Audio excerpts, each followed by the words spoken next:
Je suis le commandant Guina Ahmed, ex-commandant de la force spéciale. Sony. Son Abdoulaye Sony. Ahmed Sony.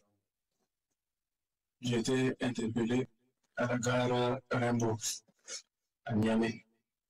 C'était le vendredi 30 août 2024. Ce qui était prévu, c'est que Ousmane m'accompagne pour nous montrer où se trouvent les hommes et le matériel. Et effectivement, on a bougé un matin. Et quand on est arrivé à Yendi, Ousmane était avec un binôme quand ils sont venus me chercher. Arrivé à Yendi, le binôme dit que son chemin s'arrête là, que c'est ce petit-là qui va nous accompagner et qui connaît où se trouve tout le nécessaire. On a roulé de Yendi pendant pratiquement 24 heures jusqu'au terminus du bus Malamville, qui se trouve être la frontière entre le Bénin et le Niger. Et arrivé là-bas, le petit il a appris, il mit des appels. Il dit qu'on doit continuer. J'ai eu des doutes, mais bon, il n'y a pas de souci. Donc, dès qu'on a quitté Malamville, on a franchi le fleuve. On a pris un cas Misa Transport. Et dès le premier arrêt, il y a eu des difficultés.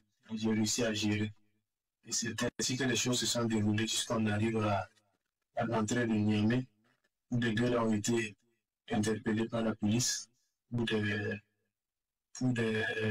comment ils disent ça, pour des contrôles approfondis. Et que s'ils n'ont rien contre eux, ils vont les relâcher avec le prochain calme.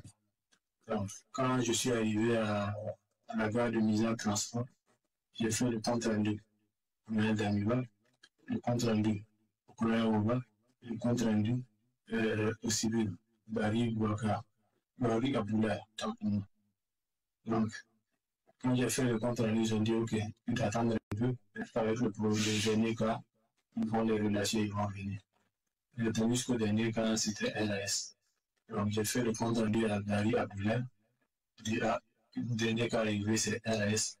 Et il me demande, mais comme ça, là, que je fais pour moi. Je dis, ah, il y a une ville que je vois pour la première fois. Donc, je ne sais pas comment je dirais. Il dit, ok, il y a un de ses amis qui va m'appeler. Effectivement, il y a un de ses amis qui m'a appelé, un certain Serge Mathurin, qui est venu me chercher à la gare et qui m'a amené dans une brèche. Barry Abdoulaye, c'est un journaliste. Normalement, les hommes, c'est initialement lui, Ousmane, qui devait me montrer où se trouve l'armement et les hommes et tout le nécessaire.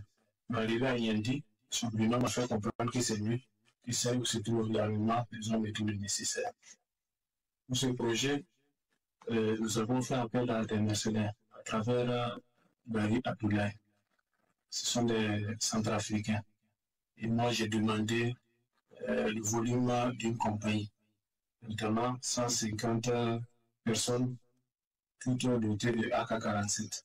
Un armement collectif, j'ai demandé 10 PKMS, 10 RPG-7, 4 mortiers.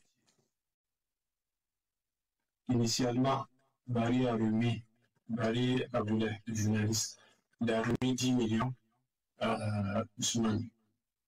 Mais apparemment, ils ne se sont pas compris. Parce que après, Ousmane a fait comprendre que le regard du risque encouru, il serait mieux qu'il ajoute. Et c'est après des tractations que Barry Abdoulaye a remis 80 millions à Ousmane. Donc, dès lors que le jeune homme m'aurait indiqué où se trouvent les hommes de matériel et le nécessaire, j'allais faire une réorganisation, une réarticulation. Et le parti, j'avais 4 touraillards devant moi. Le parti des touraillards à chaque élément. On allait se mettre en mouvement.